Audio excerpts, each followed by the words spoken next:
بسم اللہ الرحمن الرحیم۔ السلام علیکم بچوں، بیٹا کیسے ہیں آپ؟ امید ہے اللہ تعالیٰ کے فضل و کرم سے آپ خیریت سے ہوں گے۔ جی بیٹا، آج ہم شروع کریں گے باب دوم ایمانیات و عبادات، سبق نمبر 2، اسلام میں عبادت کا تصور۔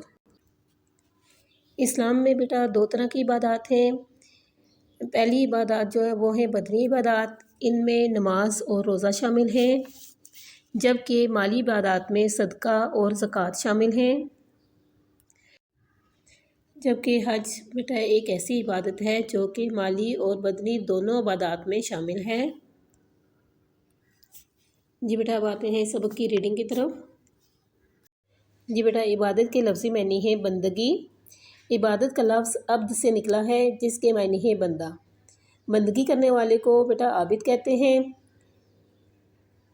اور عابد کا مطلب ہوتا ہے عبادت کرنے والا، جبکہ معبود وہ ہستی ہے جس کی عبادت کی جائے۔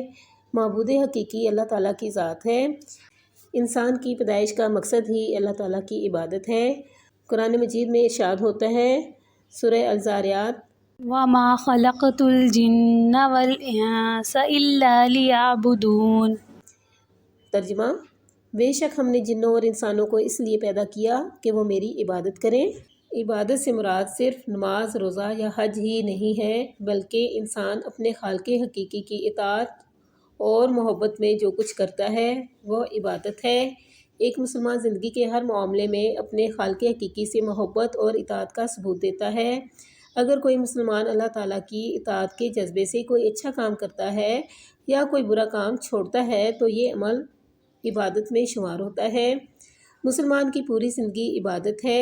گھر میں بیوی بچوں کے ساتھ اچھا سلوک، ہمسایوں اور دوستوں کے ساتھ ہمدردی، اور کاروبار میں لوگوں کے ساتھ ایمانداری کرتے وقت اللہ تعالیٰ کی مقرر کردہ حدود کا خیال رکھنا بھی عبادت ہے۔ اسلامی عبادات میں دین اور دنیا کی کوئی تفریق نہیں، یعنی ان میں کوئی فرق نہیں۔ عبادت کا مطلب یہ نہیں کہ انسان اپنی معاشرتی ذمہ داریوں سے منہ موڑ کے جنگلوں اور ویرانوں میں نکل جائے اور وہاں جا کر عبادت کرے۔ اسلام میں دین اور دنیا کو ساتھ لے کر چلنے کا حکم ہے۔ اپنی ذمہ داریوں سے کنارہ کشی کر کے عبادت کا تصور ان مذاہب میں ہے جن کے نزدیک دین اور دنیا ایک دوسرے کی ضد ہیں۔ اسلام میں ترک دنیا کا کوئی تصور موجود نہیں۔ ارشاد ہے، اسلام میں رہبانیت نہیں ہے۔ لا رہبانیت فی الاسلام۔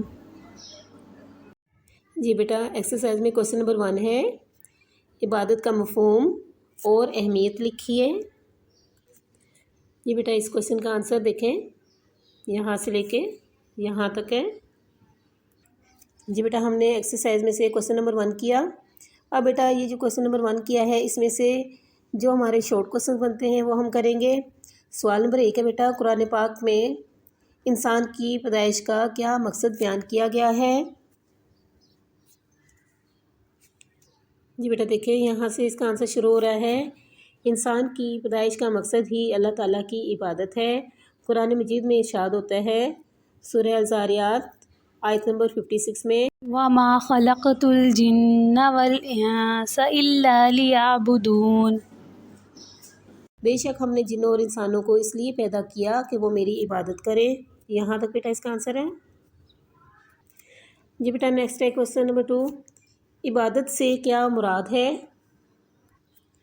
جی بیٹا دیکھیں، یہاں سے اس سوال کا جواب ہے، عبادت سے مراد صرف نماز، روزہ یا حج ہی نہیں، بلکہ انسان اپنے خالق حقیقی کی اطاعت اور محبت میں جو کچھ کرتا ہے وہ عبادت ہے۔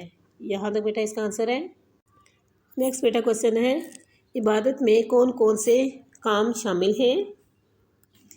جی بیٹا دیکھیں، یہاں سے مسلمان کی پوری زندگی عبادت ہے۔ گھر میں بیوی بچوں کے ساتھ اچھا سلوک، ہمسایوں اور دوستوں کے ساتھ ہمدردی، اور کاروبار میں لوگوں کے ساتھ ایمانداری کرتے وقت اللہ تعالیٰ کی مقرر کردہ حدود کا خیال رکھنا بھی عبادت ہے۔ یہاں تک بیٹا۔ جی بیٹا نیکسٹ کوسچن ہے، اپنی ذمہ داریوں سے کنارہ کشی کر کے عبادت کا تصور کن مذاہب میں ہے؟ اپنی ذمہ داریوں سے کنارہ کشی کر کے عبادت کا تصور ان مذاہب میں ہے جن کے نزدیک دین اور دنیا ایک دوسرے کی ضد ہیں۔ جی بیٹا، آج ہم نے ایکسرسائز میں سے کوسچن نمبر 1 عبادت کا مفہوم اور اہمیت لکھیے، یہ بیٹا کوسچن کیا ہم نے، اور پلس ہم نے شارٹ کوسچن آنسر کیے۔ یہ بیٹا آپ نے اچھی طرح سے یاد کرنے ہیں۔ اللہ حافظ۔